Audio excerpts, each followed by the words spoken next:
Position basse. On vient de compléter la position de passage. Et cette pause, en fait, la pause passage et la pause contact, ce seraient les deux pauses dont on a besoin au minimum pour avoir un cycle de marche. Alors on pourrait essayer afin de voir ce que ça donne. Alors pour cela, je vais sélectionner toutes les courbes. Là c'est fait. Je vais ouvrir ma fenêtre Graph Editor. Donc je pourrais aller là pour ouvrir mon Graph Editor. Il est là. Et là toutes les courbes, je vais les mettre en step. Donc ça ici. Alors maintenant que tout est en step, normalement ce que je devrais voir, ce serait uniquement les pauses que j'ai fait, c'est-à-dire les deux pauses ou bien quatre pauses, enfin vous voyez ça comme vous voulez. Alors si j'essaye, là j'ai la pause 1, ensuite 2, 3, il se passe rien, et 4, 5, 6, jusqu'à 7, et là j'ai ma pause passage, ainsi de suite. Alors je vais faire un play blast, comme ça, et on va voir si on a cette impression de marche avec juste ça. Alors bouton droit, play blast. Et là j'attends, qui crée le Play Blast. Alors je sais pas niveau vitesse si vous allez voir tous les frames, mais voilà ce que ça donne. Oui, on a quand même cette petite impression de marche. Il y aurait juste les bras qui sont pas du tout beaux, mais comme on l'a dit, les bras ça va être fait après. On va regarder en vue frontale, afin de voir ce que ça donne. Play Blast. Et là j'attends. Et encore là, oui, on commence à avoir cette impression de marche, c'est-à-dire le pied qui lève, etc. Donc, et les bras qui sont pas géniales, mais ça va être ajusté plus tard, ainsi que la tête. Alors ça, c'est tout pour le petit test. Alors je vais me remettre comme avant, donc du coup, je vais sélectionner toutes mes courbes encore. Je vais aller dans le Graph Editor, et là, cette fois-ci, je vais tout remettre en linéaire. Donc là, tout est linéaire, et je vais continuer mon animation en faisant la pause basse. Alors la pause basse... Je vais me mettre en vue de côté. Et pour la pause basse, on va faire ça au frame 4. Donc, je suis au frame 4. Alors, la pause basse, comme son nom l'indique, ça va être la pause où je vais être le plus bas. Donc, du coup, sans doute, je vais descendre la hanche. Pas trop, mais je vais descendre. Les pieds, alors ce pied-là, il va être au sol. Donc, du coup, juste pour être sûr, je vais là jusqu'à là. Alors je vais mettre le foot rule, je vais le mettre à 0 pour l'avoir au sol. Je vais en profiter pour sélectionner encore toutes les courbes et faire S pour faire un set key sur toutes les courbes. Donc là c'est fait. Là j'essaye. Et là je vais ajuster ma position basse. Alors sans doute ça va être baissé. Alors je le baisse légèrement. Alors on va faire attention à la distance qu'il y a entre les deux pieds, c'est-à-dire si je pars du talon ici jusqu'à l'orteil, et normalement, elle devrait être la même que celle de la pose contact. Donc on peut voir que par défaut, à cause des tangentes qui sont linéaires en ce moment, on voit que la distance est diminue alors qu'elle ne serait pas supposée diminuer. Alors, pour pouvoir corriger cela, j'ai juste à replacer mon pied. Alors je vais tricher, je vais me faire un petit repère rapidement avec un cube. Donc ça va être mon cube. Je vais utiliser le scale pour pouvoir l'agrandir et avoir à peu près la distance entre les deux pieds. Alors je vais agrandir encore un petit peu. Donc je prends ça. Alors est-ce que ça va aller ça? Alors je pense que je suis pas mal proche. Alors si je décale ça un petit peu, alors ça a l'air d'être bon comme ça. Alors ça va être mon premier repère. Donc pour la distance entre ces deux pieds-là, j'en fais une copie, CTRL D, elle est là la copie. Et là je vais mettre au frame 4 qui serait ma pose basse. Alors ce pied-là, il est au sol, donc il recule de façon linéaire, donc ça va être la position, on va dire, qui va me servir de référence. Là, je vais placer mon cube, c'est-à-dire que j'ai créé tout à l'heure. Alors, ça, c'est l'ancien. Ah, je vais être capable de les sélectionner. Donc, l'ancien, je vais le mettre ici. Le nouveau, je vais le mettre ici. Alors, je vais essayer de positionner du mieux que je peux. Donc, en ayant ça comme repère. Et une fois que c'est fait, je vais utiliser l'autre extrémité qui va me servir de repère. Donc, du coup, je vais pouvoir prendre cette courbe-là et reculer mon pied. Alors là, je peux voir que mon pied en le reculant, ça me donne quelque chose comme ça. Alors, c'est pas très inquiétant, c'est juste qu'il va falloir sans doute que je descende un peu plus de façon à ce que ça plie, enfin, etc. Donc ça, je vais régler ça plus tard. Ici, mon foot roll, je vais le mettre à 0. En fait, j'aurai deux choix. Soit je le mets, on va dire, j'utilise, on va dire, ce paramètre-là ainsi que celui-là, et peut-être replier ça. Enfin, j'utilise le foot roll pour avoir la pause, ou tout simplement, je mets le foot roll à 0, et je vais utiliser mes rotations. Et là, ça va être les frames finalement où le pied finalement s'apprête à décoller du sol. Donc, je fais ça. Et là, je vais avancer ça de façon à ce que ça aille au niveau de mon repère. Alors là, ça, je pense que je suis bon au niveau du repère ici. Alors, je pourrais ajuster plus tard. Alors, les deux jambes sont pliées. Donc, ça, c'est ce que je veux. Enfin, les deux genoux sont pliés, étant donné que c'est la pose basse.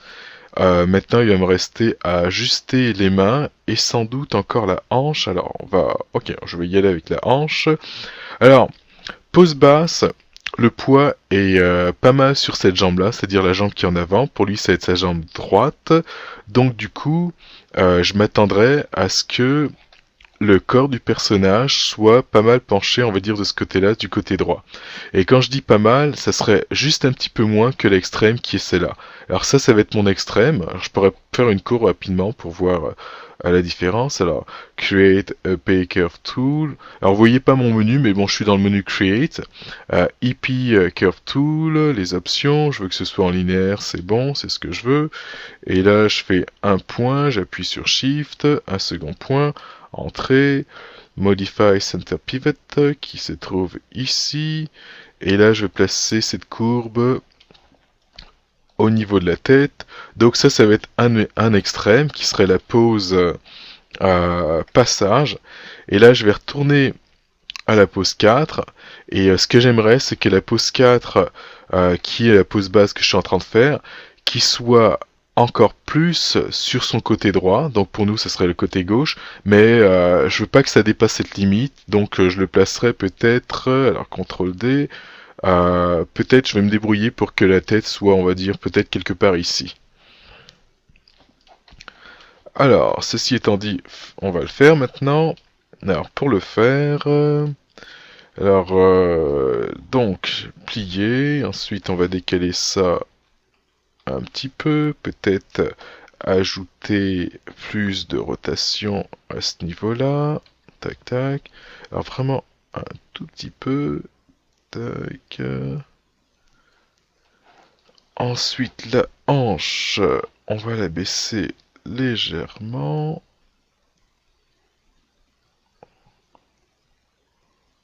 Voilà. Et ici, vu que j'ai baissé ma hanche, les épaules, je vais les bouger légèrement. Donc voilà ce que ça nous donnerait. Alors, bien entendu, je regarde. Alors, si je pars d'ici et que je me mettais à descendre tout droit, alors on pourra être précis avec, exemple, cette courbe. Si je la prends ici, CTRL D. Alors, je vais l'agrandir. Alors, si mon scale, je le mets à 20, alors je veux quelque chose d'assez grand. Alors, ça l'est grand. Alors, est-ce qu'il est... Là, ça passe à travers mon personnage. Alors, je vais sans doute bouger la courbe pour qu'elle soit devant le personnage, ici. Alors ça va être une courbe pour voir un petit peu l'équilibre de mon personnage. Donc, on dit que ce serait peut-être plus par là, son centre de gravité, il serait plus par là. Et là, je vais m'assurer que la courbe passe par son pied. Et là, c'est le cas, c'est-à-dire j'ai de là jusqu'à là, et là, je peux voir que ça passe par le pied. Alors, si jamais c'est pas assez, je pourrais pousser un petit peu plus mon personnage. Je pense que ça devrait suffire. Ce qu'il faut se dire, il faut toujours prendre en compte la vitesse à laquelle le personnage marche. Et plus il va marcher vite, moins il va y avoir de balancement de gauche à droite. Donc, il va toujours y avoir un transfert de poids de gauche à droite, mais il va être plus petit étant donné que ça va se faire, on va dire, avec le mouvement, c'est-à-dire la vitesse à laquelle il va avancer. Donc ça, je vais rétrécir ça. Alors ça, je pourrais mettre ça sous un layer, parce que j'en ai plus vraiment besoin pour tout de suite. Alors je vais créer un layer, et je vais appeler ça les aides. Aides. Alors ça va être les courbes d'aide. Courbes Add. C'est fait. Alors chacune des courbes que je vais utiliser plus tard, je pourrais les mettre dessus. D'ailleurs, les deux qui m'ont servi, c'est-à-dire pour la position basse, les deux petits cubes, je pourrais aussi les mettre dessus, sous cette courbe, enfin sous ce layer-là. Alors est-ce qu'il y a autre chose par rapport à la position basse? Alors on regarde ça. Donc si je prends ça, je vais de là à là. Alors là le corps il descend. Alors pour voir le corps descendre, on va regarder la tête. Donc si je fais ça, donc on a bien la tête qui descend. Parfait. Ensuite, en vue frontale,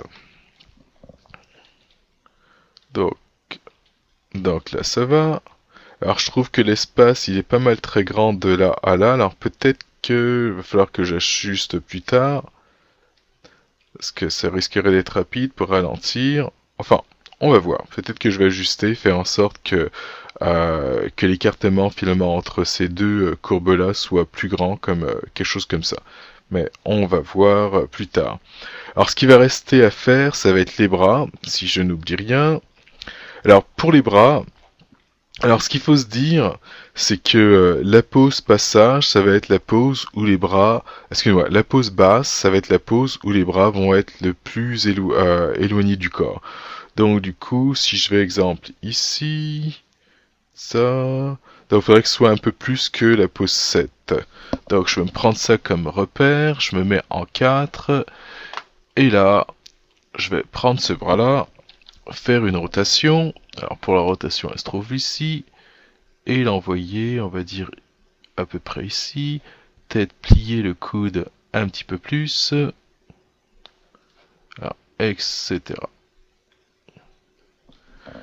Alors, je regarde ce que ça donne. Alors, ça, je monte, ça, je monte, je redescends, et je vais de l'autre côté. Alors, je vais faire la même chose pour l'autre bras. Donc là, mon repère, il est ici pour cette main.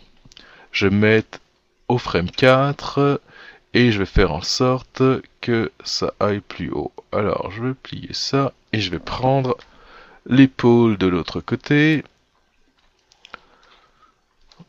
Voilà, elle est là, l'épaule que je veux. Et ça, je vais envoyer ça un peu plus en arrière. Alors là, on regarde ce que ça donne. Alors là, je vais envoyer un peu plus en arrière. Et là, j'essaye. Alors, il faudrait que je monte encore. Ok, alors on va juste déplier le coude.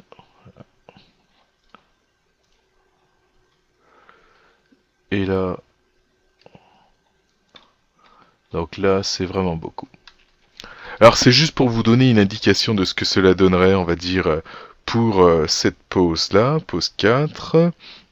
Alors il va me rester à faire le côté opposé. Alors je le ferai, on va dire, hors caméra, ce côté opposé, la pose 4. Et là je vais pouvoir faire la pose haute juste après.